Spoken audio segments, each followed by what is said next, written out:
recording and just officially welcome everybody to our Win for Supportive Housing webinar this afternoon, Caring Without Burning Out, Practical Self-Care Skills for Supportive Housing Workers.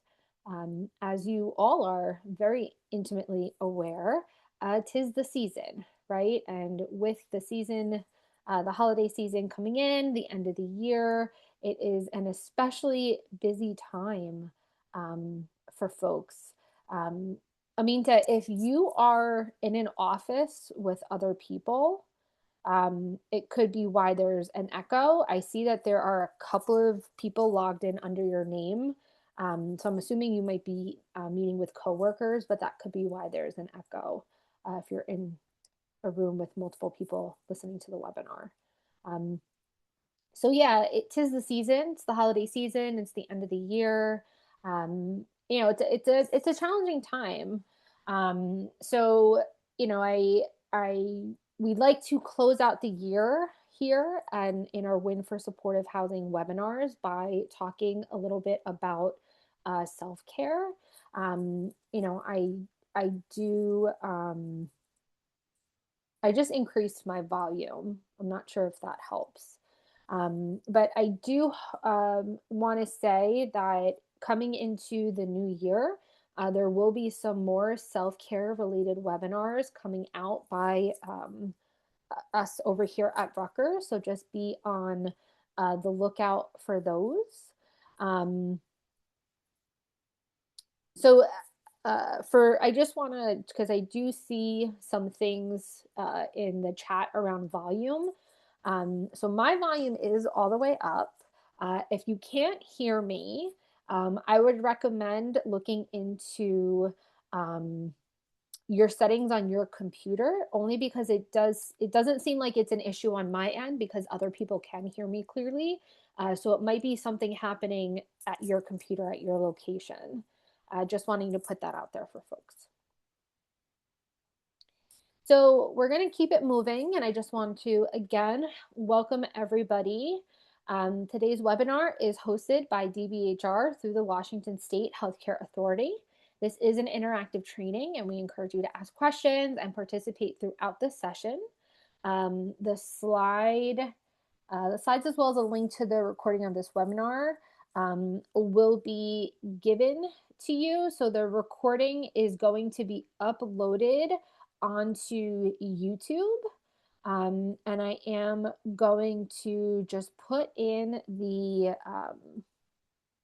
PDF of the presentation into the chat now for everybody. So that is uploading. Crystal uploaded it as well. You should be able to download the slides if you would like them. Again, just a note about artificial intelligence. So just reiterating that the use of automated note-taking, bots, or similar tools during Washington Foundational Community Supports events or meetings requires prior approval. Unauthorized use of such tools is prohibited to ensure the privacy and confidentiality of all attendees. Also, any recording that is created through AI is not recognized as an official recording of this session. We reserve the right to exit trainees from the training if they are using AI to take notes without prior approval or using AI to record the session. So we did not receive any prior approval from Washington State related to any use of AI for any participants. So if you are using any AI, we ask that you stop that, or we will remove the AI bot from the webinar. In terms of the materials and recordings, we are no longer going to be emailing the materials and recordings to participants. I did upload, and Crystal did upload the PDF. And again, the recording of today's session will be available on the Washington HCA FCS channel, which you will be able to click on the link to that YouTube channel in the PDF of the PowerPoint, and that should be there about 2 weeks after the session. And then just housekeeping, a little bit more housekeeping. We are in webinar mode, meaning that you cannot unmute yourself and you cannot show your video. We ask that folks use computer audio to call in. If you do have a question and you want to speak, you can let us know in the chat or raise your hand and I can unmute yourself. I do have the power to do that. But at the same time, you can also feel free to communicate within the chat. I am looking at the chat as feedback and questions and comments are coming through. Nathan, did you mean to raise your hand? Okay. So yeah, I am in the chat. I am going to be paying attention. So please, nope, that's okay. So just let us know if you want to speak. If not, feel free to engage with us through the chat. And then as someone mentioned in the chat a little bit earlier, you can turn captions on. And in order to do that, you just have to click on where it says captions and you should be able to see those subtitles. So let's get into the content for today. So the main thing we're really going to be focusing on again is self-care, but I'm really going to be talking about some actionable things that you all can do to support your own self-care at work. And this is mainly focused at work at your sites, but these are definitely some tools you can take and share with the individuals, the service recipients that you're working with, and also apply them into your personal lives as well. So we're just going to talk a little bit about and recognize personal signs of stress, compassion fatigue, and burnout. We're also going to apply in the moment grounding techniques to regulate stress during high intensity moments. And then we're going to design a realistic self-care micro plan. And I'm going to give you the tools and the components to kind of consider when you are building this realistic self-care micro plan. So before we get into some of the content for today, I just wanted to do a quick poll check-in. And there are two questions that I want you to ask. So I want you to first rate your stress level on a scale of 1 to 5, 1 being not stressed at all, 5 being extremely stressed. And I want you to let us know how stressed you're feeling. And then after that, I want you to let us know what areas of your life are really contributing to your stress. So just to kind of give a little overview of some of them in case it's not clear. So workload and caseload pressures, we know that a lot of you have a lot of documentation that you have to do, a lot of individuals on your caseload, a lot of people that you feel responsible for, crisis response and safety concerns. We know that there are folks that are feeling like they're having emergent issues that you really have to address and take care for, sometimes in a really time sensitive manner. Our job working with people, working with other humans, right? We carry a lot of emotional labor related to that. And that can also look like compassion fatigue, which I'm going to talk about a little bit more. In terms of organizational and systems barriers, right? We know sometimes there are staff shortages, people are sick, right? It's the winter. It could be some systemic issues within the state of Washington that are creating barriers. It could be systemic issues in relation to the organization you're working for that could be creating some barriers.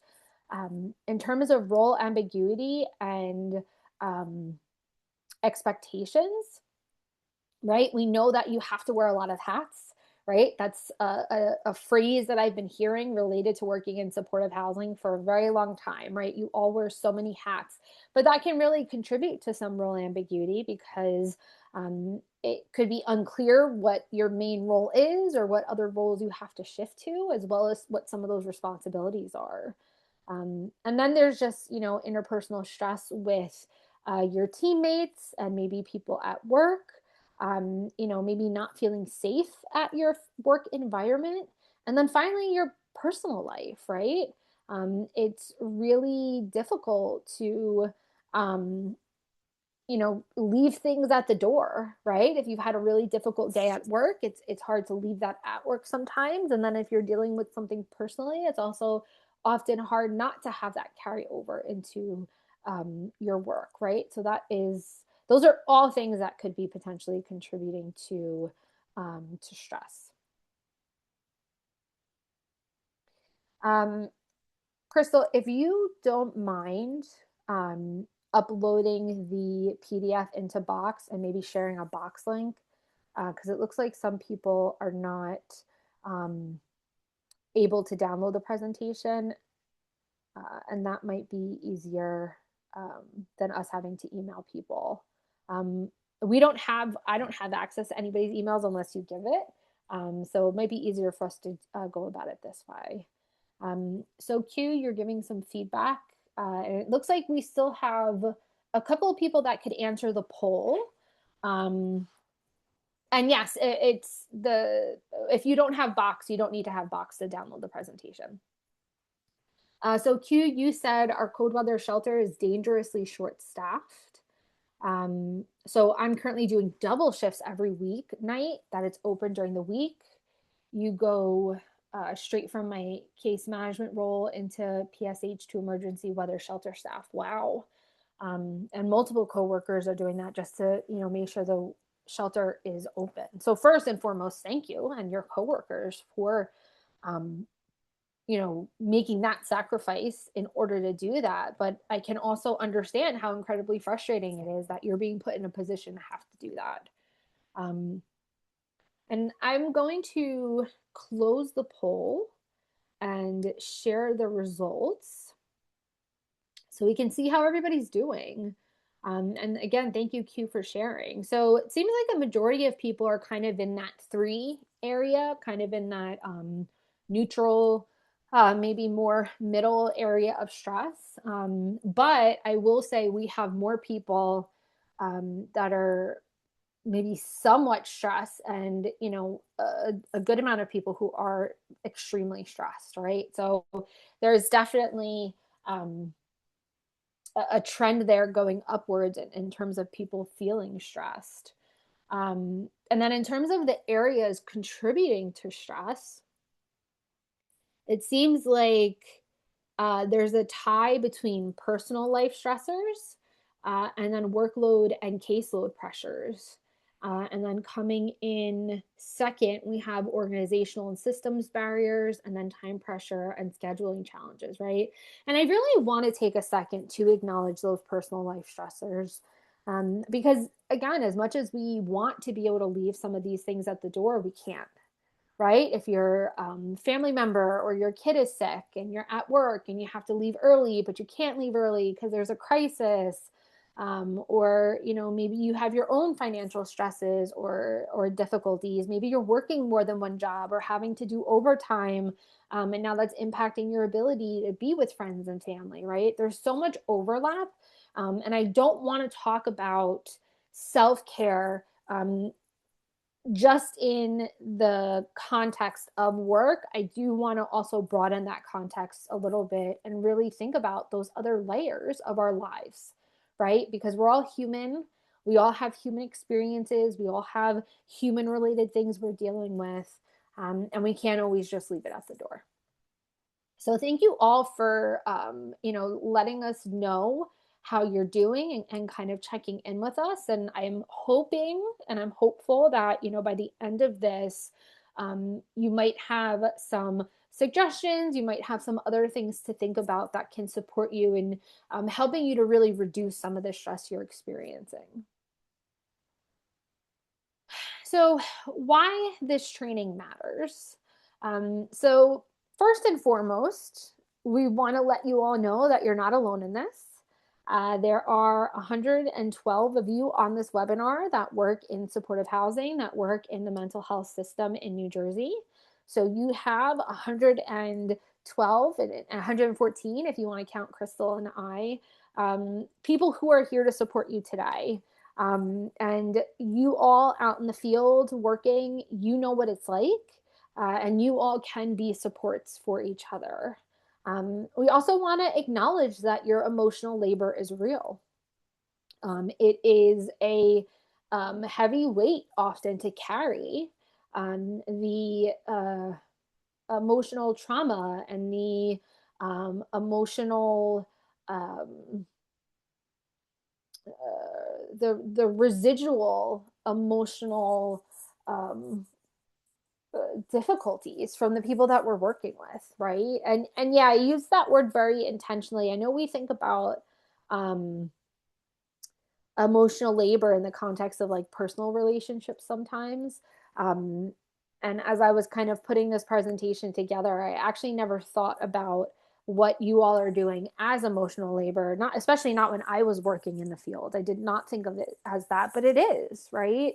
You really are carrying the hopes, the dreams, the good times, the bad times, the emergencies, the sadness, the happiness, right? Of all of the individuals that you're working with, being a support for them. As Crystal said, it's heavy on the heart, right? So it very much is emotional labor. But in order to continue to thrive, and not just survive as a supportive housing worker, we really have to learn to sustain ourselves, right? Our own emotional sustainability is essential. And I'm really hoping that a that this webinar will support your own individual sustainability as you continue to work in this setting. So before I go to the next slide, I want to ask a question. And before I ask the question, I want to acknowledge that this is a safe space. And I recognize that there are so many wonderful things that we get from our work in supportive housing. Regardless of what your role is on your team, there are so many rewards to that work, but there are also some frustrations. And I want to leave space to talk about some of those frustrations. So, what is one word you would use to describe your job? And you can definitely give us a positive word if that's how you're feeling in the moment. But if you're also feeling frustrated, it's okay to use some of that language and terminology as well. I give you permission.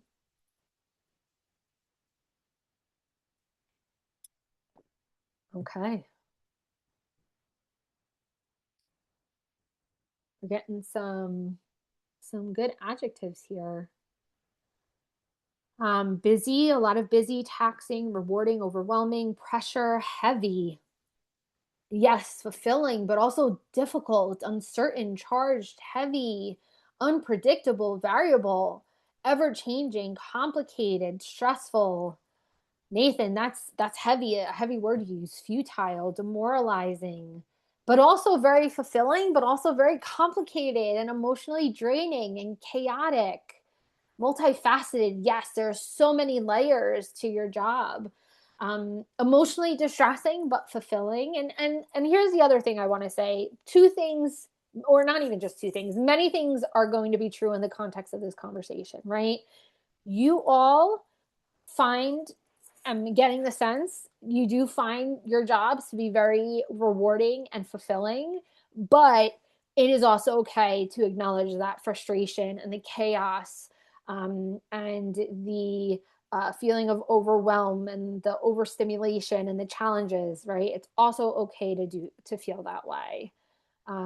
Q, you said you feel like you're a band-aid trying to keep your clients stable enough to maintain housing, but without the ability to actually cure those barriers. Absolutely. Challenging and rewarding, but sometimes defeating, thankless, interesting, heart-wrenching, exhausting, dynamic. It's an uphill battle, anxiety. And this is the list that I came up with.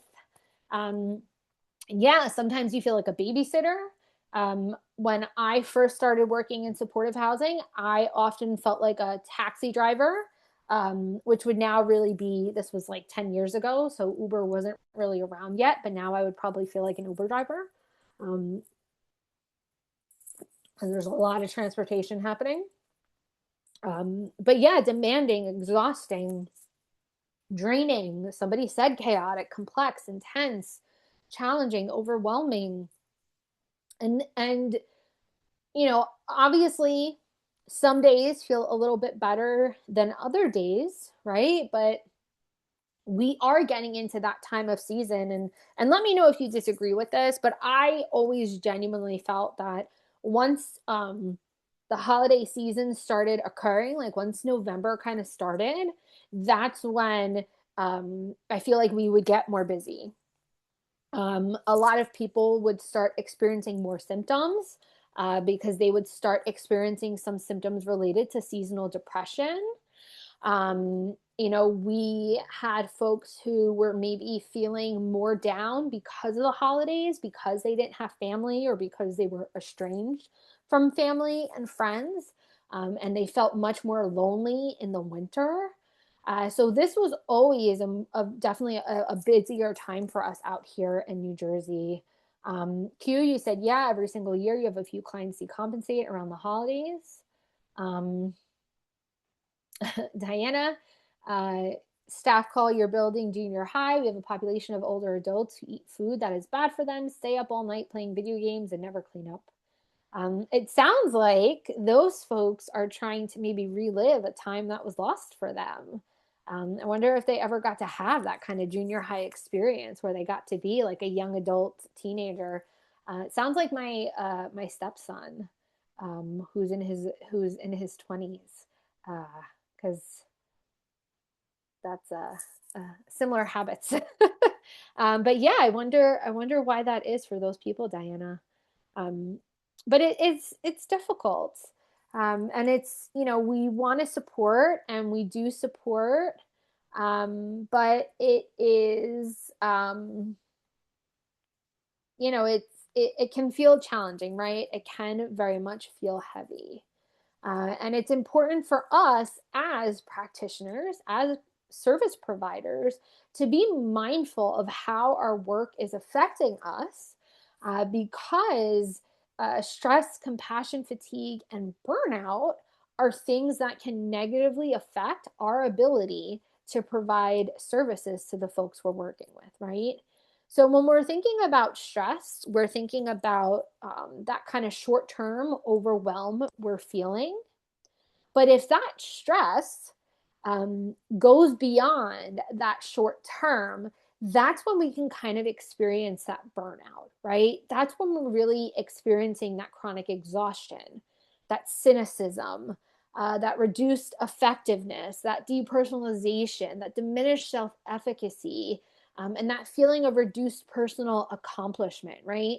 That's when we're really feeling like we don't want to do this work anymore, or that we can't do this work anymore, or that we're not going to be effective in doing this work anymore.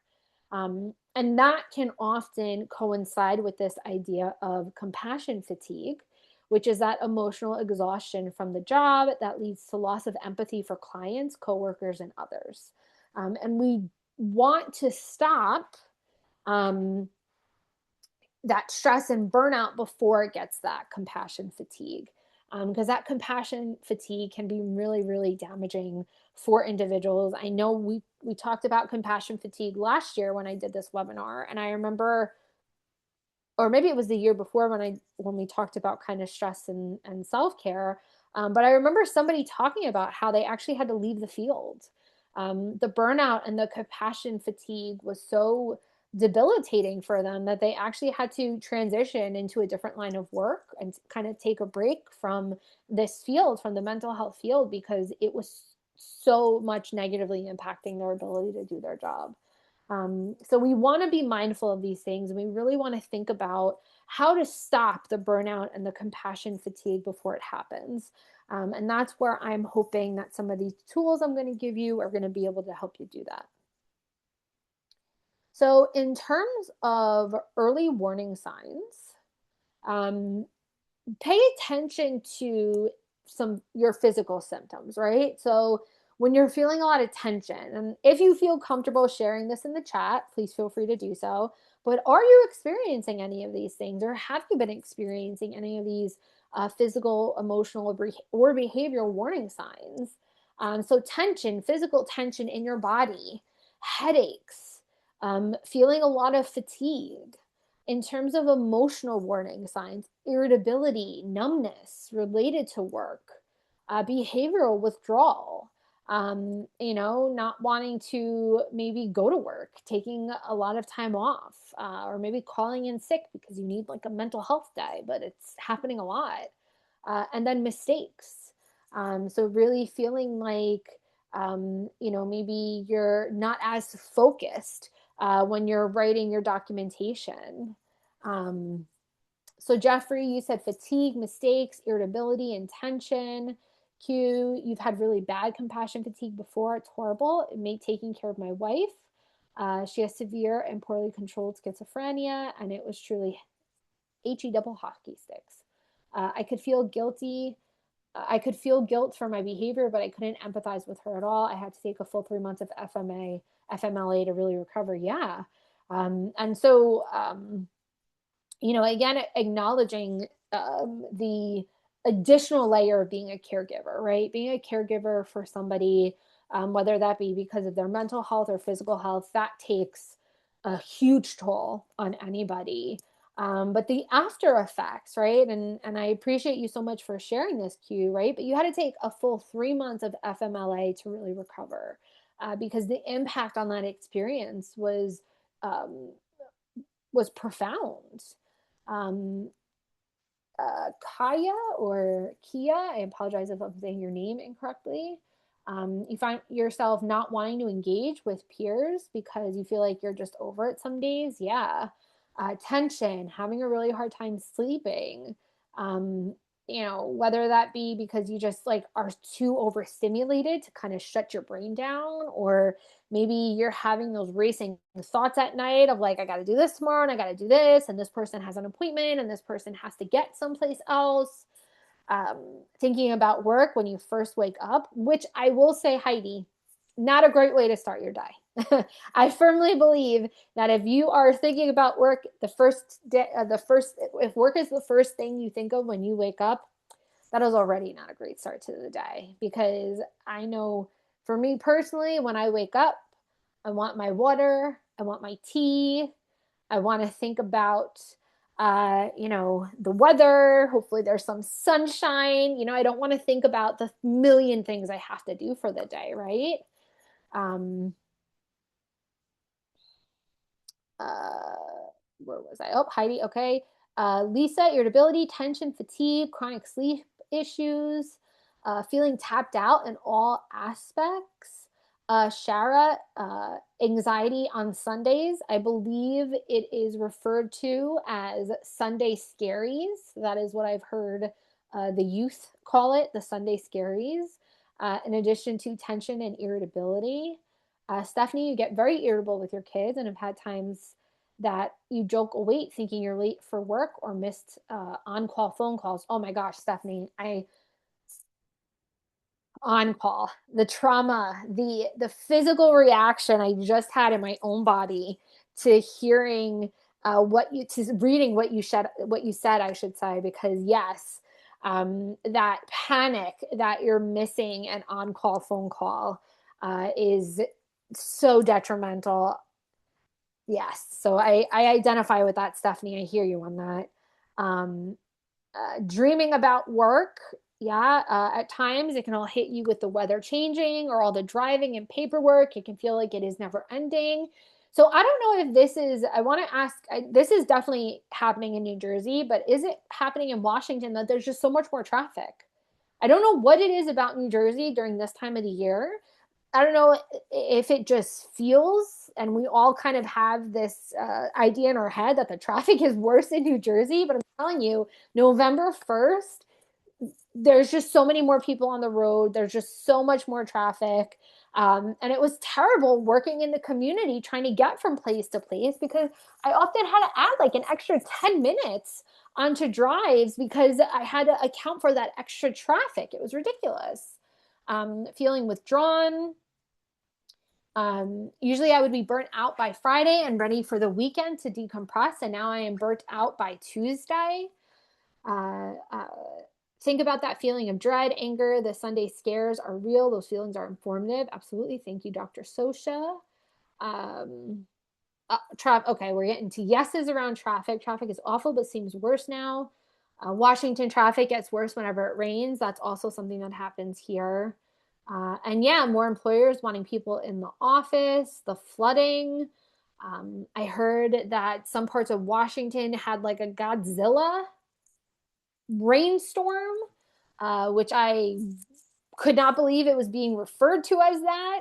Um, And then sleep issues, finally being able to sleep and waking up an hour later and thinking it's tomorrow and panicking that you overslept for work. And yeah, just traffic being horrible in Spokane, and currently having major flood warning on the north end of Washington. Yeah. So, in addition to all of the other things that we are kind of navigating in our jobs, right? Now we have to deal with the environment working against us. You guys are getting 6 inches of rain in a matter of 24 hours. That's ridiculous. And Lewis County is flooded and raining stormy. In Oregon, there's flooding. It's making going anywhere a disaster, right? And we're community mental health workers. We need to be on the road.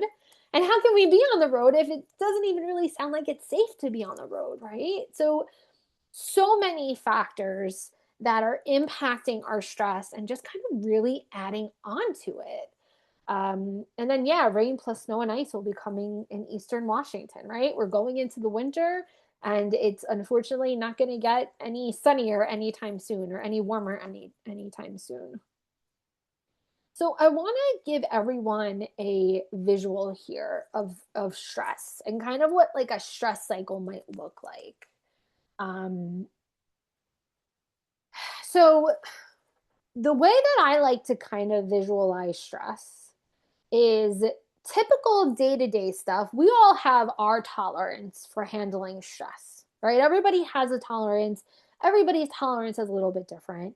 We all have kind of day-to-day things that we typically have to deal with that cause us stress.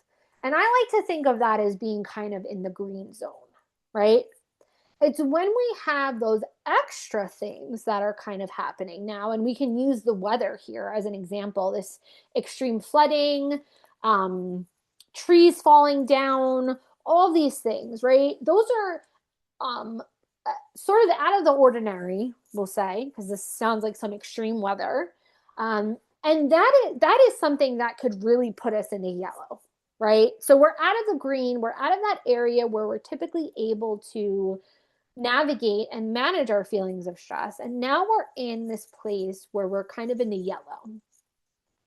And what I often find for people is that when we're in the yellow, our tolerance for stress decreases. So you might be in the green and you might be like here, but once we're in the yellow, we have like half of that, right? Our tolerance is not as big once we're in that yellow.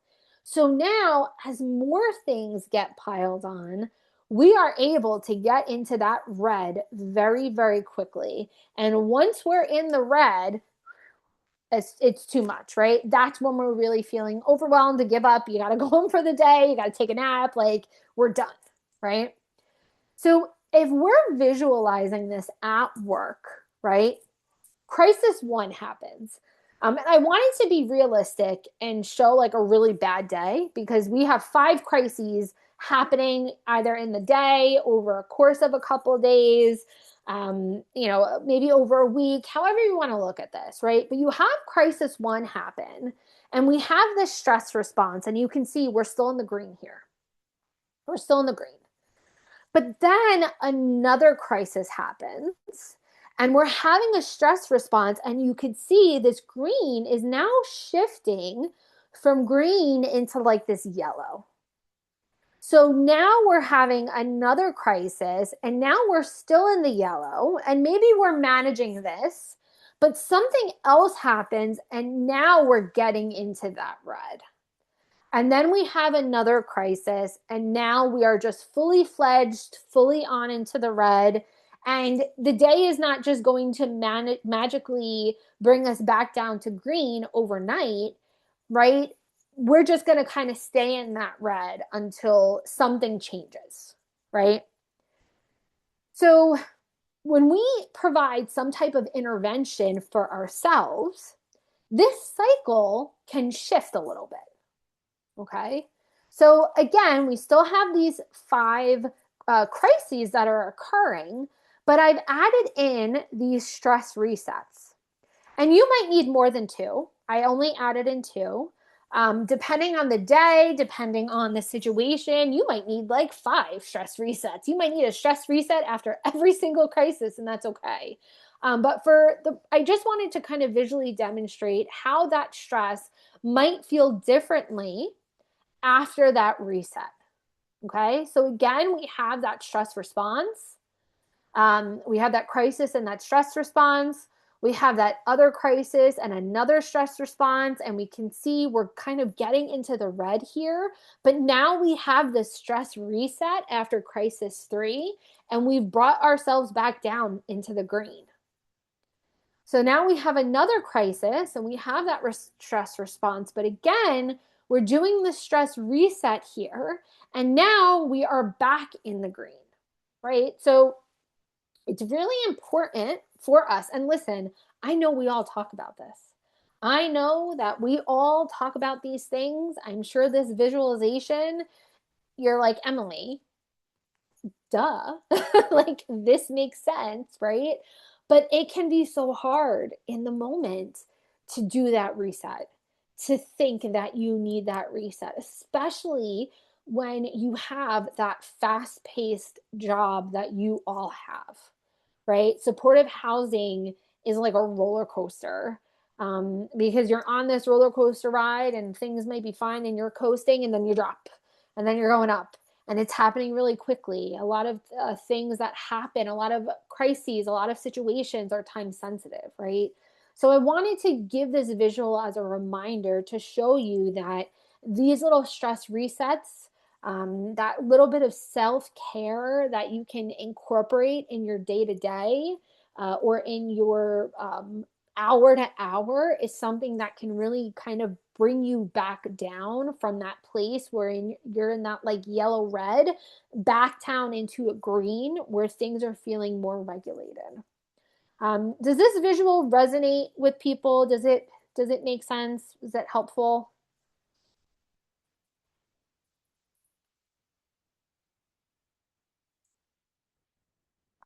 Okay.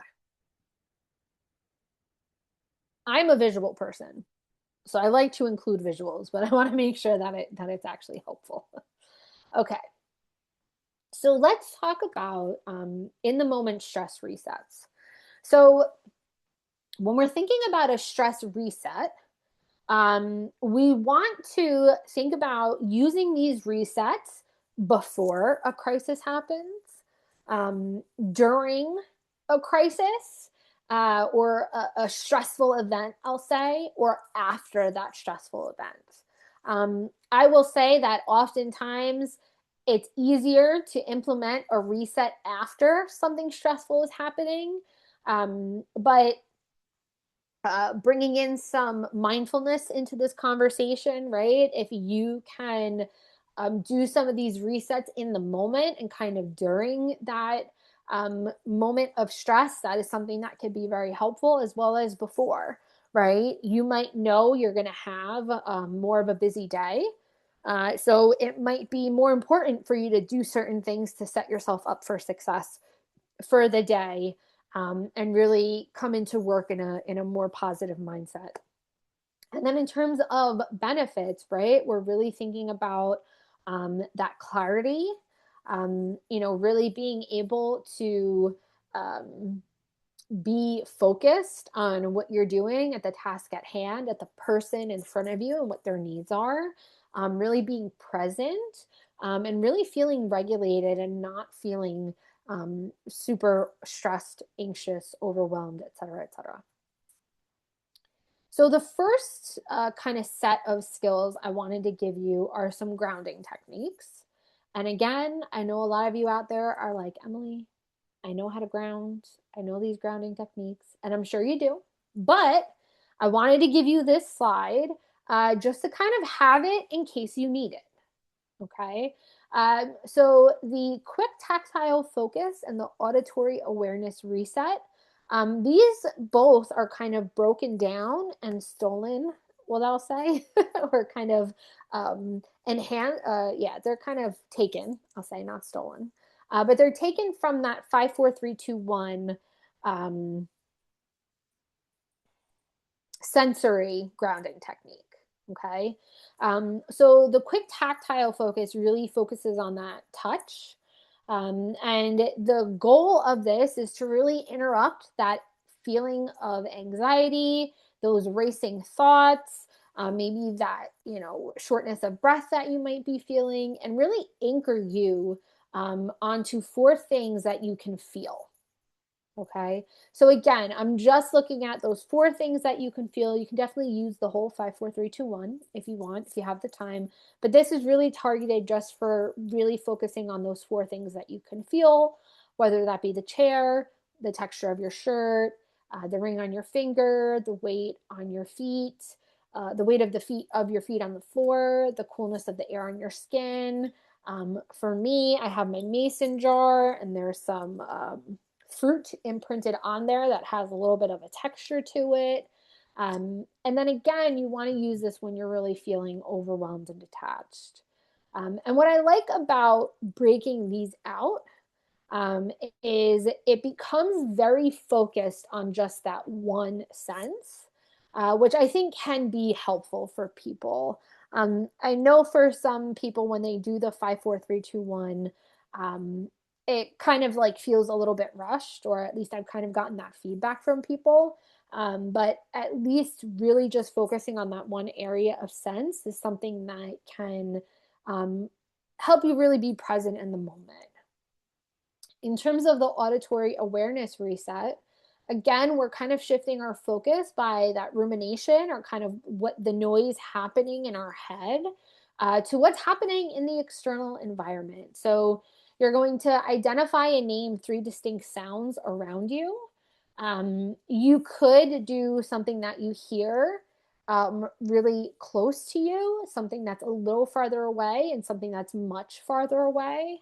And you can really use this when you need to recenter and focus after something is stressful.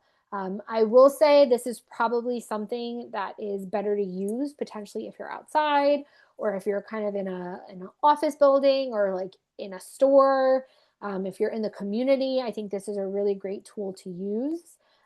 And then you can also just use these tension release movements. So very simple stretches, right? You can just roll your shoulders, releasing your jaw, clenching and unclenching your hands. You can shift your body, reset your posture. Maybe you're going in the bathroom and you're, shaking things out a little bit, shaking your wrists out, shaking your legs out a little bit. Stress does live in our body. How many of you have experienced in a stressful moment, your jaw is clenched, or your hands are clenched, or your shoulders are feeling really tight? Has anybody ever experienced that? And I often experience it, and like I'll be having like a stressful conversation, and I'll see like the imprints of my nails on my hands, and I'm like, oh my God, what was I doing? Because I didn't even realize I was clenching my hands. Yeah, hands become sweaty.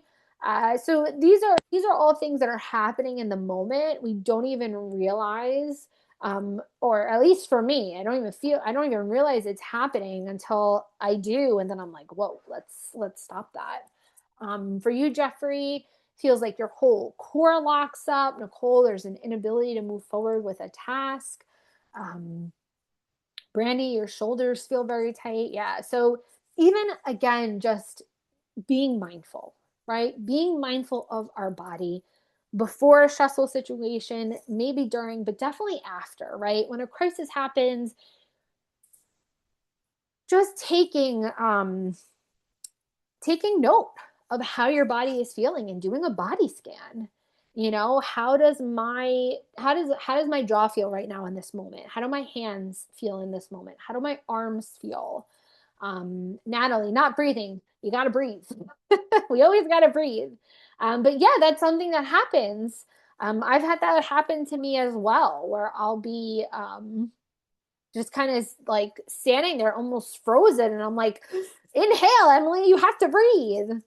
Um, Shara, you said locked up in a good way is a good way to put it. It's till the end of the day. I realize my shoulders and jaw are uncomfortable. Yeah. And trying to, and this is where we're going to come up with this plan. So I'm not going to get into that for a little bit, because we're going to talk about that a couple of slides away. But this is where having this plan might come in handy dandy, where maybe we're not waiting until the end of the day to kind of take stock of some of these things. But these are some grounding techniques to use. I'm sure many of you are very familiar with grounding techniques. And if you're not, all you need to do is Google. You can just Google grounding techniques. There's so many different grounding techniques out there that are so creative. And I love adding grounding techniques to my toolbox because you never know what you're going to need in that moment. I also, for those of you having difficulty with sleeping, using some of these techniques can also be really helpful, especially if you're experiencing like a lot of racing thoughts at night. Using grounding techniques before you go to sleep is also something that can be helpful. The next thing I want to talk about is boundaries as a form of self-care. So as we all know, we all are familiar with boundaries here, right? But boundaries reduce emotional load and protect our time and energy. And something that could be helpful to come up with is something called a micro boundary script. And this is something, a little script that you can keep in your back pocket for when you need to set a boundary with someone that you're working with for a service recipient, right? So, you know, it's you're trying to eat your lunch and someone's knocking on the office door, or you are, you know, in the community and the person is asking you for something that you know you can't do for them, or you need a minute, you can't answer the phone, what have you, right? Coming up with some scripts to use. So, two examples are I want to support you, and I can do that when we speak one at a time, right? So, you're in a group setting, and there's a lot of people like, Emily, we need to talk to you about this thing. So, setting a little bit of a boundary of like, hey, just need one at a time. I want to be able to help. Or maybe you're feeling overwhelmed in the moment. So saying, hey, let's pause. Let's give it a second and let's return to this conversation in about 5 minutes. Because maybe they're feeling angry and frustrated. Maybe you're feeling angry and frustrated. So let's take a break. Let's pause and let's give this 5 minutes. So I want to do a little bit of activity because I know that this is something that happened very often when I was working in supportive housing, where a client would knock on my office door. They might come up to my desk. They might call me 10 minutes before I'm about to leave for the day. Um, when they approach me, when I answer that phone, right, they launch into a long, detailed crisis about an issue that is not urgent and will take at least 30 minutes to discuss properly. So, you know, they got a bill that they don't understand, or they, you know, maybe got into a disagreement or an argument with somebody, right? This thing is feeling like a crisis for them. And we want to respect that, right? But we know it's not urgent. We have a hard stop, though, in that next 10 minutes because we got to go, right? We have to pick up our child. We have to get to a second job, or maybe we just need to leave for the day. It is just time for us to leave. We have spent every single other day of this week at the office after 5 o'clock when we're supposed to leave, and you really just need to leave today. So, I want you to identify two things. What is your nonverbal cue that is going to signal you're starting to feel overwhelmed? So, what are you feeling in your body, and where in your body are you feeling it? That is going to tell you, uh-oh, I'm feeling overwhelmed right now. And I know we talked a little bit about this. So, if you have no additional things to add, that's totally okay, right? But we talked about not being able to breathe or shallow breathing. Yes, heart racing, body tensing, a sigh. A good old sigh, Jamie. Sometimes you just have to sigh it out. Drinking your drink constantly, feeling it in your chest, feeling your body tense up and your heart rate increase, heart racing, yes. Your chest or your jaw clenches. Facial expressions. Oh, yeah, the back of your neck between your shoulder blades, right? You're feeling that tension, right? But we are going to set a boundary with this person for our own self care, and we're going to set a time boundary. So, I want you to think about, and you guys are giving us really good information in the chat. Thank you all so much. Um, but I want you to think about a microscript you could use to honor the client's need while also honoring your boundary. Okay. So, how can you set a boundary with the consumer and honor the fact that they, are having this concern and that they are feeling concerned about this? While also acknowledging that you have to go, and you can't stay to navigate the situation with them. What can you say?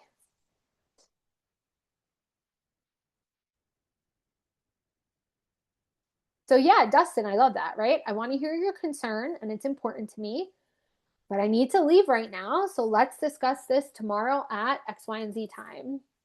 Um, yeah, absolutely, Brandy, right?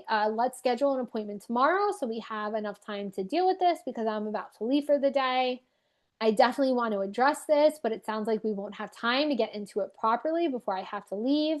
Can we discuss at X, Y, and Z time? Perfect. Yeah, I'm not available right now, but I can meet with you tomorrow. Can we schedule a time to meet tomorrow so I can best support you as I have a prior obligation?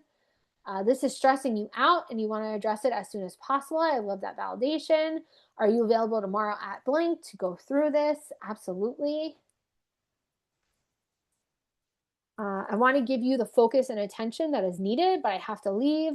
Let's schedule a check-in. Schedule a check-in tomorrow with the desk. Yes.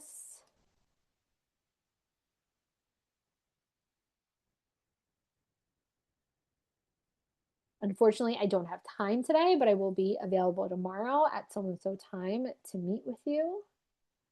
Very good.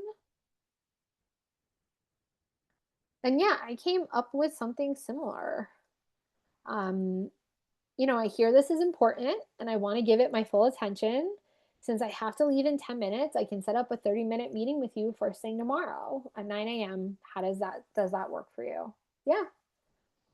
And what I want to highlight about this and what a lot of you also talked about is it is acknowledging and really validating the person's distress, which we know is very, very important. But it's also setting a really clear alternative for the person so they know that this is definitely going to be addressed, right? When you're setting up a time with the person, that's going to tell them, okay, this is on the agenda for tomorrow. And what's really important about this, really, because let me ask you guys this. How many of you, if you didn't have that really important thing, how many of you would stay and address this with the person? And this is a very safe space.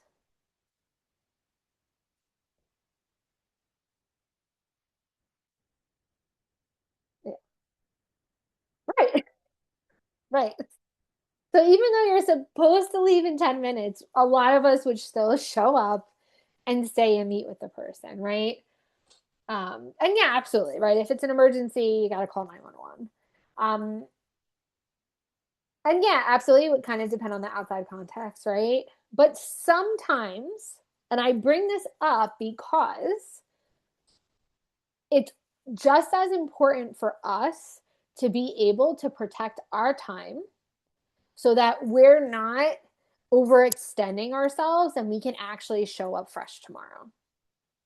And we're not adding this to the list of all the other times we've stayed late to help somebody. And we're allowed to make, yes, absolutely, Kelly, case by case, right? We're allowed to make these allowances to our boundaries as we see fit. Sometimes it might make more sense to just stay and help the person work through it. But sometimes it might not, and that's okay. Um, But absolutely, right? It depends on the person and the situation because some people will do that regularly and then it becomes a habit. And staying late consistently, that becoming a habit is often something that can make us feel really resentful towards our jobs. And I say that as somebody who experienced that.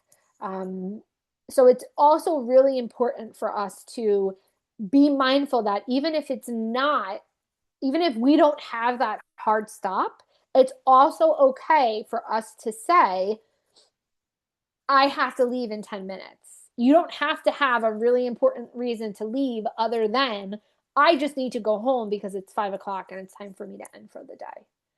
Um, Absolutely, Kelly, right? It's the resentment my loved ones develop because I'm always late coming home. Or maybe now you're frustrated in the car, and again, there's traffic, and you're hungry and you're tired, and you have to go to the bathroom, and then you walk in the house and you're not in a great mood, right? And then that impacts your relationship with your partner, your significant other, your spouse, your children, your parents, your siblings, whomever, right? So even though this example is talking about that idea of a hard stop, I also really want to make it clear that every day can be a hard stop if we want it to be. It really is up to us to be able to set that boundary for ourselves and give ourselves permission to do that. The other thing I want to talk a little bit about is micro habits that boost resilience. So just thinking about some micro things, some micro habits that we can start incorporating into our day to day that is going to increase our own resilience, right? And really bring us back from that yellow or orange level back into that green. Okay. So doing something for 60 seconds, right? Stretching, dancing, arm circles, um, uh, squatting. Maybe you're doing leg raises. Maybe you are doing calf raises, right? Anything you can do, any type of physical movement that you can do for just 60 seconds. And maybe you have more than 60 seconds, right? Maybe you put your favorite song on and you just listen to that song for, 2 minutes, 3 minutes, depending on what your favorite song is, right? You can also do movement cues. So if you are maybe in a situation where you're working on like documentation or you've been sitting at your desk for quite some time, or maybe you've been in the car for a little while, making sure that you're being intentional about like stretching and kind of moving your body after sitting for quite some time. So that could be with an alarm. So again, if you have been sitting for like an hour, set that alarm, and then even if you're with a consumer, right? It doesn't even have to just be with yourself. If you guys have been sitting for like an hour, maybe you both need to get up and stretch a little bit, right? You're modeling good habits so the person that you're working with, they don't have to, but you can if you need to. So you can set an alarm to do that. I know for me, I have an Apple Watch, and my Apple Watch reminds me every 50 minutes if I have been sitting for way too long to get up and start moving around. Um, and then Q, you said, by the way, you can set your work phone to decline all calls and silence all notifications and put itself into power save mode at the end of your workday. My work phone functionally turns off after 5 p.m. on weekdays unless I'm still at the office. If I stay late, the phone will continue to accept calls and stuff, but you could set a hard cutout at 5 if you want. Yeah, that's a really great boundary cue, right? If you are not on call and you do not need to be available to consumers because you're, obligated to because of your job requirements, turn your phone off, right? Olivia, you leave your work phone and computer no matter what. You just leave it. Rose, you said you have a hydration group 3 times a day, stretching. I knew you meant at work, Olivia, don't worry. But you're leaving it at work, right? I would love a Friday when I would just leave my work computer at the office on Friday. It was great. I loved that. Um, But yeah, Rose, you have a hydration group 3 times a day, stretching 2 times a day, and always walk around the block, weather permitting. I love that. Right. And it's those little self care strategies that make such a difference long term, right? When you're really um, um, putting those in. And again, making these habits, right? Building in these really good micro habits. Again, in terms of hydration, I love the idea of a hydration group. Um, but making sure you're drinking enough water, making sure you're having a cup of tea, and maybe it's not like caffeine related tea or caffeine related coffee, but maybe it's a fun tea. Maybe it's a little pomegranate, or it's like a winter kind of tea, or whatever drink you want for yourself, right? But making sure you are staying hydrated at work, making sure you're taking those breaks. Shelly, you said you build in breaks intentionally. Lavina, watching comedy videos, right? Everybody is entitled to a break. At lunch, if you get a lunch, knock on wood, I'm going to hope all of you do get that 30 minutes of lunch. But yeah, stepping away from your computer, stepping away from your phone, going into like maybe the lunchroom or going out into your car and actually taking that break. I had one staff who she would watch Netflix on her phone during her lunch break. She would sit in our little kitchen. She had her Netflix on her phone and she'd watch her Netflix for an hour. And I was like, good for you. I hope you do that. And sometimes I would pop in and we'd watch it together and I'd take my break too and we'd have lunch together. Right. But we need these brain breaks, right?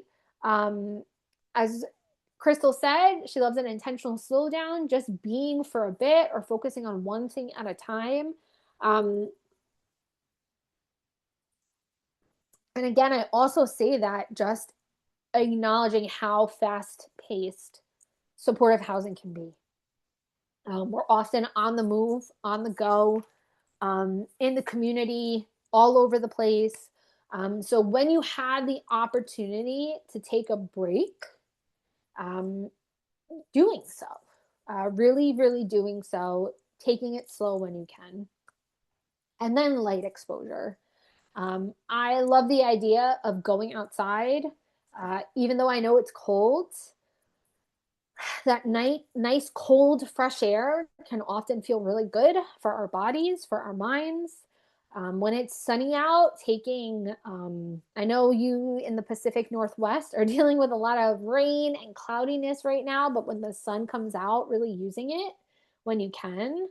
Um, I know people are also using like different kind of lights, like red light therapy and other types of light therapy. So that's also something to think about if you're interested. But you don't have to do all of these, right? Doing some of these or one or two of these is going to help you, right? It doesn't have to be everyone. You don't have to hit all these areas. So Nancy said you're in direct service. Excuse me, you listen to meditation music when you're doing case notes or administrative tasks. Yeah, meditation music, classical music, a good podcast. Half the time I put a podcast on, I'm not actually listening to what's happening because it helps me to focus.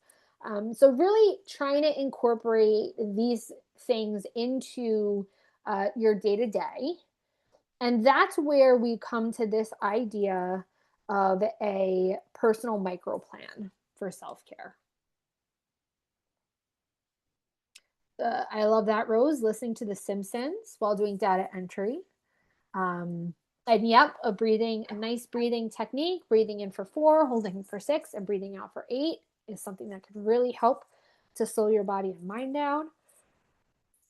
So, when we're thinking about a personal micro plan, you really want to think about early warning signs, your go to grounding tools, those boundary scripts, and then having an end of shift ritual.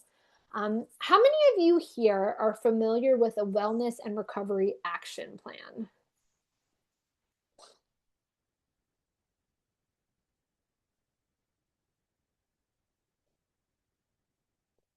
And if you're not familiar, that's okay.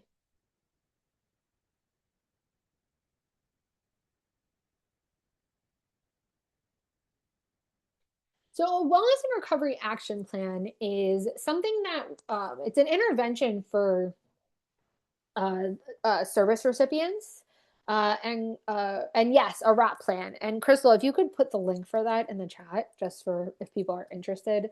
But it's an intervention you can employ with service recipients to help them come up with a plan for managing a crisis kind of before it happens.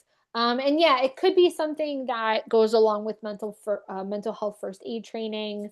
But the reason why I bring this up is because this plan really reminds me of a wellness and recovery action plan, but for us, for our own self care. So that's the only reason why I bring it up. If you are familiar with it, this information might seem familiar to you. That's all. But the first thing you really want to do is you want to, and yes, absolutely, Kelly, it's always easier to walk a client through something than it is reminding ourselves to follow through with our own plan. Yeah. And listen, I think that is very true for a lot of us here in this webinar. You know, sometimes it is very hard to practice what we preach. But I always used that mindset as a way to kind of encourage myself to practice what I preach, right? Because it's important for me personally as a practitioner to be genuine. So in order for me to continue to be genuine, if I'm recommending something to a service recipient, I want to make sure that I'm doing that myself also. So that was a little bit of an accountability measure for me, or at least that's how I looked at it, Kelly. But the first step to this, very similar to RAP planning, is early warning signs, or kind of this idea of a check engine light. Okay. Now, you could essentially copy this off the slide if you want to from the PDF, or you can even write it in on the slides when you print it out. That's why I kind of set it up like this so you guys have it. But this can essentially become your plan. So really what you want to do is you want to identify, and if you want to kind of start developing this now, feel free to do so. If you want to throw some things in the chat, feel free to do so. We can talk about this, give each other ideas. But we want to identify those personal signals that are going to let us know that we are starting to feel stressed and overwhelmed. So you want to be mindful of those physical, emotional, and behavioral warning signs. So again, that shoulder and jaw tension, headaches, maybe fatigue, that irritability, feeling numb, withdrawing, making mistakes, maybe even a little procrastination, not wanting to do the work, and making a commitment to really think about um, which ones you're going to pay attention to this upcoming week. Okay, we're going to get very behavioral here, and we're really going to think about holding ourselves accountable and being mindful of any of these physical, emotional, and behavioral signs that we're going to pay attention to for the next week. So for me, I'm really going to pay attention to that jaw tension because that is something that I experience. Irritability and frustration is something I'm personally really going to pay attention to. And then in terms of behavioral, definitely making mistakes, because when I start to feel annoyed or frustrated, that's when I start to um, go a little too quick. And I know I need to slow down a little bit because I'm feeling anxious. So I'm like, I got to do this. I got to do this. I got to do this.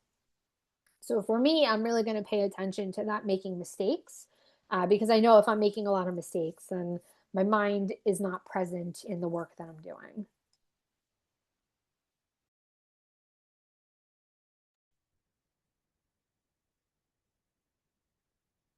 So the next thing we're going to do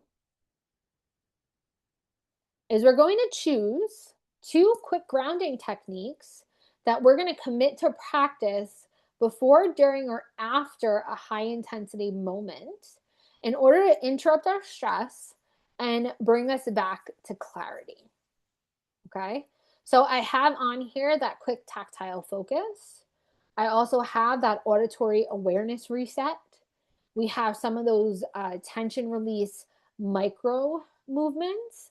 But there's also space for you to do your own technique, right? So someone mentioned breathing. So doing a breathing technique is definitely something you could add to this. For me personally, I like the quick tactile focus because I'm somebody who regularly, with my wedding ring, I twist my wedding ring kind of like as a little fidget. Um, I do a lot of, I don't know if you've noticed, but I do a lot of moving in my chair, a little reclining and coming forward. So really feeling my chair or putting my hands on my chair and like really feeling the fabric. So that's what I would focus on for this week, as well as um, the tension release micro movement. So again, because I do get that tension in my jaw, I would very much focus on that unclenching my jaw. And then the second piece I want to hone in on is the commitment, right? So the commitment is going to be when you're doing this. Am I doing this before? Am I doing this during? Or am I doing this after? So for me, the tactile technique is usually occurring during the stressful situation because that's when I start moving my wedding ring in my hand. In terms of the tension release, that's probably going to be something I'm doing after because I'm going to notice that tension after I have, after the situation has occurred. And then we're going to do some healthy boundary scripts. Okay. So again, we know that boundaries are those statements of clarity that are going to protect our energy and reduce emotional load. So you're going to write down one script you're going to use this week to manage time or conversation flow. So it could be an example. I hear this is important and I can decide and I can dedicate 10 minutes right now, but we need to schedule a proper follow up, right? So I can't talk to you for 30 minutes, but I can talk to you for 10 minutes. I want to support you, and I can do that when we speak one at a time or at a different time, or again, having that space for you to write your own script comment. And then we have this end of shift recovery ritual. And this is so important. I think this is probably, if there are no other takeaways from this plan, incorporate this, implement this. Please, please, please implement this. So, the goal of this end of shift recovery ritual is to create a clean transition between your professional role and your personal time. Okay. So you want to listen to one specific song or podcast or book chapter on the commute home. Maybe it's tidying your desk, writing down the top priority for tomorrow before you leave. If you're someone that has a million post-it notes, maybe it's ripping up your post-it notes, throwing them in the garbage, crossing off those items on your to-do list and throwing that in the garbage. Maybe when you get home, it's changing out of your work clothes immediately upon arriving home. Maybe it's stopping at like your favorite cafe or coffee shop and getting a nice little treat on the way home, or having a treat when you get home from work. Maybe it is watching your favorite show when you get home from work, binge watching a couple episodes of something. Whatever that is, you want to have some type of ritual because that's going to tell your mind, it's going to tell your body that the workday is over. It's over. It's done. We can move on. We can leave it until tomorrow. It can all wait until tomorrow. But you want to implement this ritual and write that down so that you know what that ritual is. And then you want to think about barriers. Um, so time pressure might be something, guilt, might get in the way of really implementing this plan could be your workplace culture. Maybe your boss doesn't like you being on your phone during lunchtime or in your office. Or maybe the workplace culture isn't to sit down and have lunch together. Or maybe the workplace culture is to work late. Maybe everybody stays late. So in the chat, what are some barriers that you foresee potentially impacting your ability to implement some of these strategies?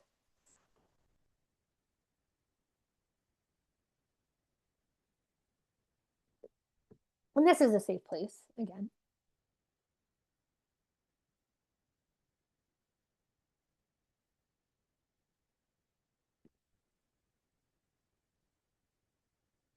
I know for me personally, it's the guilt. It's always the guilt. It is 100% always the guilt. Um, because I don't want to say no, I want to help the person. Um, so yeah, I'm getting a lot of guilt. Time pressure and guilt because I have so much to do, distractions. You've been your own barrier, but that's okay. We can still make changes. The guilt gets really bad. Everyone around me burning out, the workload needing to be on top of things, myself, guilt, perfectionism, guilt, not having a set schedule, which I like, but it can be challenging. Yes, it's so nice having that work flexibility. But things can get kind of shaky when you have a little too much flexibility. Time pressure to complete tasks by certain dates, and I forgot to do something personally needed. Our previous office was a bullpen setup with no lunchroom. I was often the only one taking a lunch break. I just decided to model a good example of having the boundary, but it felt so awkward sometimes. Oh, yeah. Well, first of all, Kathleen, good for you for not letting that peer pressure um influence your decision to have a lunch. But yeah, I can imagine that being really awkward if you're the only person every single day taking lunch. um Sarah, a lot of crises at work and a sense of urgency. Alexis, sometimes you just don't think about it. Yeah, because you're busy with so many other things. And a lot of times there are things that are crises. There is a sense of urgency. And sometimes we do have to act, right? Um, it's this is I hope that this conversation is not, black and white for all of you in the sense of like, don't do these things and only do these things. This conversation is so nuanced. There's so many layers. Even though you all have a similar job, you're not working at the same exact place. You don't have the same boss. You don't have the same policies. There's so much we have to take into consideration. So give yourself grace, every single one of you. We all deserve grace as human beings. And really make changes where you can and where you feel comfortable doing so. Even if you can just implement one of these things, that is something that is going to support your self care. Even just, Alexis, for you, you said you don't think about it. So maybe putting a post it someplace where you can see it and just writing self care, or maybe it's setting that alarm for every day at 1 o'clock. You listen to a song, or you get up and you walk, right? And that could be for any of you and all of you. But there are going to be some barriers. We don't need 100% because you're never going to be able to do these things 100% of the time. You have to think about what percentage of time for you to commit to self-care in your work week is realistic and is in alignment with what your work is. And Jeff, you said you try not to talk about work during your lunch break. I think that's a great idea. Talk about other things. Talk about fun things. Talk about vacation. Talk about that new restaurant you went to, right? The little shifts you make can make a big impact over time. And yeah, so Q, you said you feel like your rampant ADHD decides when your breaks are, honestly, for better or for worse. Yes. Sometimes you just have to get up, your body can't take it anymore, and you got to get up and move, and that's okay, right? We're all individuals. What makes sense for me isn't always going to make sense for every single one of you out there, and that's okay. I am just encouraging all of you to take some time to really think about how you can implement some of these things, and take some actionable steps. I am not a really big believer in New Year's resolutions, but as we're going into the new year, if you are into New Year's resolutions, maybe this is something to think about implementing in the new year at your job. Really prioritizing self care, really honing in on your own self care at work. And to that, I want you to make a commitment to yourself. And I want you to write down, one thing you're going to do in the next 48 hours to support your own self care. I will not be following up with you to make sure that you have succeeded in this commitment to yourself. But I really, really encourage you to make this commitment to yourself and act on it, right? Because this could be the change. This could be the moment for you to implement this new habit and really start making a shift and a change in your own self-care, whether that be something at work or whether that be something at home. And Nicole, I love a good face mask. I also love a good time to do nothing. It's great. Doing nothing is lovely. So, Jeffrey, you said, while our work is hard, I'm thankful our organization provides as much PTO as they do to take care of ourselves outside of work if we're unable to while we're there. Yes, take your PTO. Take it. Just take it. Whether that be giving yourself a long weekend or a midweek or what have you, take your PTO. It is yours to take. I always encourage people to take their PTO.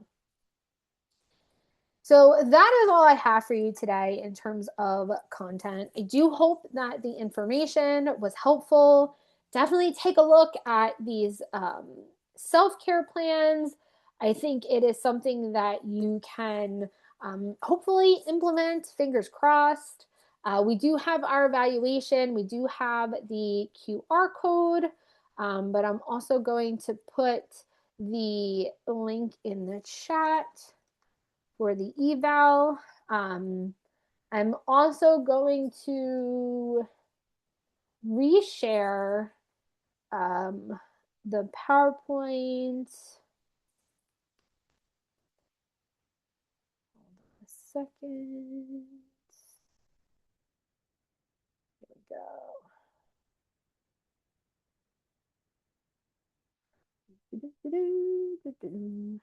We had a long chat today, folks. So we have the eval in the chat. Here is the link to the PowerPoint again. And then I'm just going to share the PowerPoint and upload it again as well, so folks have it. So thank you all again. Thank you so much for your thanks in the chat. We appreciate you. We appreciate you coming and meeting with us every month. We also appreciate the time, attention, and your participation today. These webinars would not be what they are if you all didn't participate and give such good feedback and share with each other. So again, I just want to acknowledge that today's webinar was hosted by DBHR through the Washington Healthcare Authority. The slides, a link to the recording of the session, the slides are in the chat. The recording is on YouTube. And please be on the lookout for the follow-up email that has a wealth of other information that is important, pertinent to you. And don't forget to check out the Foundational Community Supports newsletter for all things FCS and upcoming training events. So thank you all again so much. We will see you in the new year. I am going to stop recording.